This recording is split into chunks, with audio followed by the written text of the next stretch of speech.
So we're here in a town called Kavala in Greece, and just over the mountains on the other side of here is Philippi.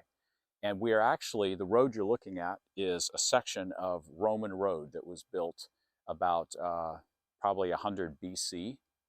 And this road starts over all the way in Istanbul, goes through this section all the way through northern Greece. And if you follow this road all the way, you would get to the west coast of Greece where you'd be able to cut over to Italy. And as they say, all roads lead to Rome. What was interesting is when we were driving up to northern Greece, I saw signs for the Via Egnatia.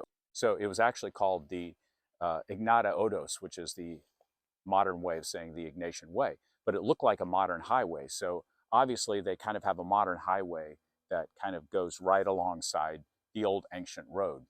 So now this is the very road, because if you go back down to Kavala, where that's the modern city, back in Paul's day, it would have been called Neapolis.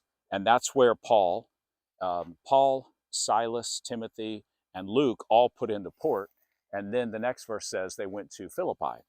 But they actually would have put in their boat at Neapolis down there, what's modern Kavala, and they would have walked this road about 8 miles over the hills here, and that's when they arrived at Philippi. So this is the very road that Paul would have walked to get to Philippi, and this would have been the very road that he would have continued on walking all the way to Thessalonica, and then at that point he would have headed south. But yeah, this is the very road that Paul would have walked to Philippi.